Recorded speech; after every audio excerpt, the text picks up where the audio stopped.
AB.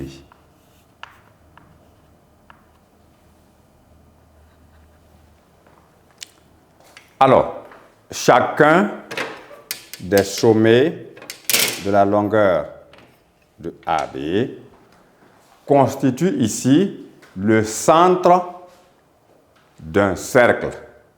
Mais puisque nous avons déformé le rectangle qui devient un parallélogramme parce que ses côtés ne sont plus consécutivement perpendiculaires, de la même manière, le cercle au départ est déformé aussi et on obtient simplement un disque plat, un disque aplati. Alors, voilà, lorsque vous parlez maintenant de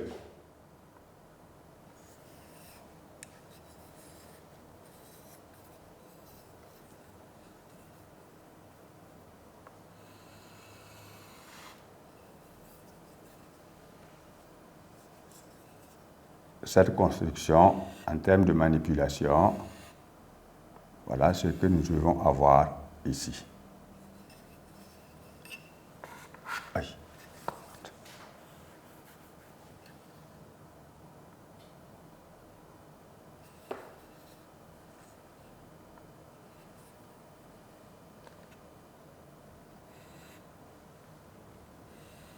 Je vais rapprocher un peu parce qu'il y a une déformation en cours. Ici.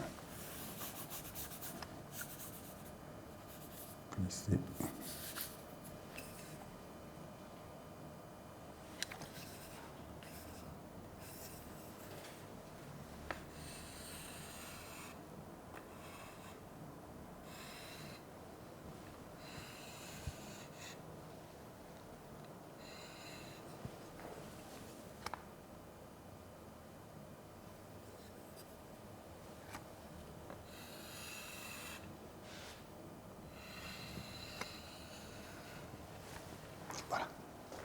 Alors, dès que vous percevez cela,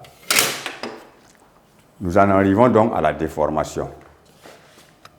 Les cercles au départ seront eux aussi déformés parce que nous avons la longueur du rectangle qui est en même temps la hauteur du cylindre. Nous savons bien que dans un rectangle, les longueurs et les largeurs sont des côtés qui sont perpendiculaires. Mais par déformation, nous obtenons maintenant un parallélogramme simplement. Alors, nous avons ceci.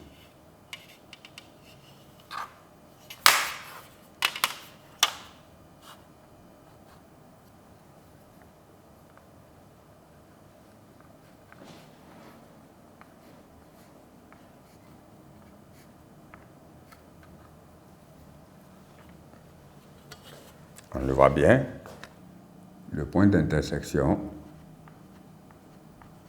du cercle qui deviendra donc une ellipse avec le point A. Nous voyons bien qu'il y a ici la question du rayon du cercle. Maintenant, il y a la question de parallélisme qui va intervenir puisque nous avons parlé de faire tourner le rectangle. Alors, nous obtenons une telle figure.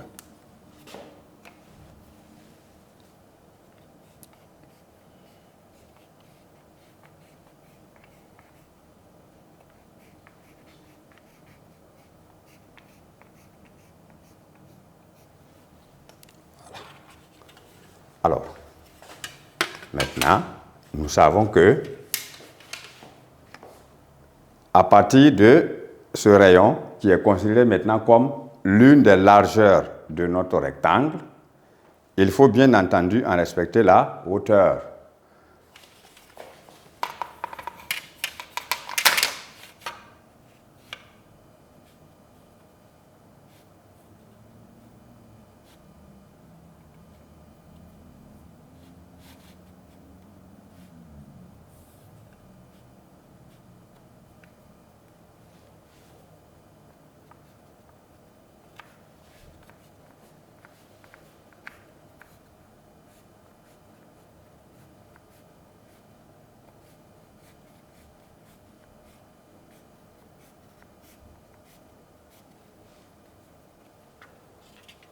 Alors, il s'agit maintenant d'obtenir donc le parallélogramme par déformation du rectangle.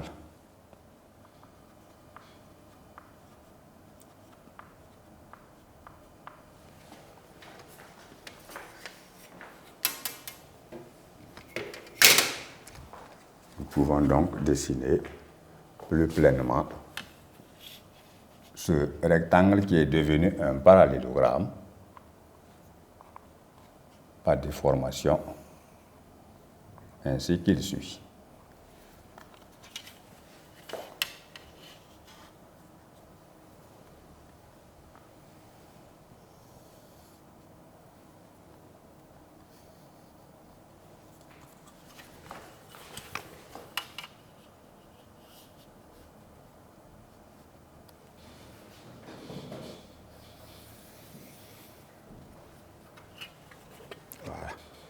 Voici donc le rectangle qui a tourné autour de lui-même, autour de l'un de ses côtés donc, pour nous permettre d'obtenir un cylindre de révolution bien déterminé, où nous savons qu'il y a la hauteur, cette hauteur-là, par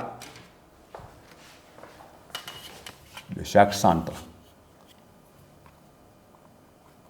qui n'est ni plus ni moins que la longueur du rectangle que nous avons.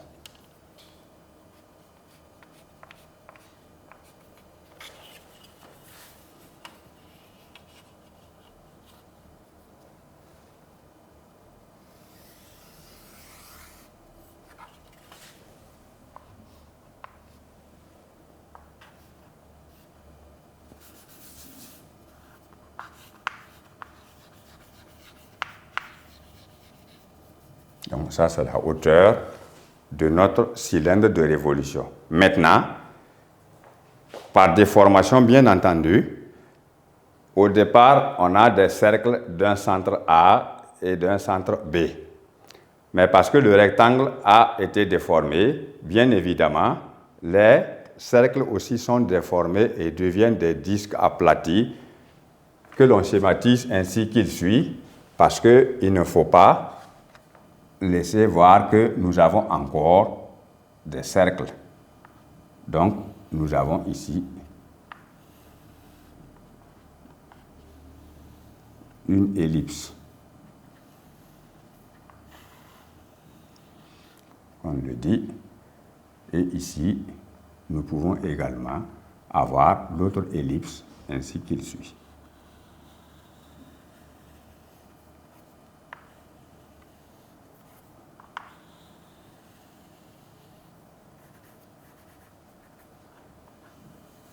C'est comme si on gonflait par exemple un ballon et vous pressez.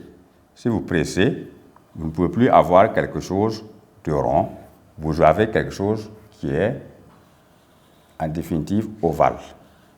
Et c'est pourquoi, pour éviter de voir le caractère ovale, parce que ce n'est pas le cas, alors il faut le finaliser ainsi, afin qu'on comprenne la notion d'ellipse qui intervient de part et d'autre. De même, on sera là. Puisqu'il y a une déformation, ainsi qu'il suit, vous avez donc une ellipse là, et une ellipse aussi de part et d'autre. Voilà. Donc, maintenant, à partir de là, le rectangle que nous avons, le voici, qui a tourné autour de l'un de ses côtés. Ici, dans notre cas, on l'a fait tourner autour de la longueur. Et donc, les largeurs ne sont plus perpendiculaires aux longueurs. On n'a plus d'angle droit. Alors, dans cette figure-là que nous avons, nous l'appelons donc cylindre de révolution d'une hauteur donnée et d'un rayon donné. Donc, ici, cette longueur-là est un rayon du cylindre. Et nous avons donc la hauteur. Donc, dans cette manipulation que nous avons obtenue, alors il sera important de savoir construire maintenant en perspective cavalière un cylindre de révolution d'une hauteur donnée et ayant une base qui est une ellipse ayant un rayon bien approprié.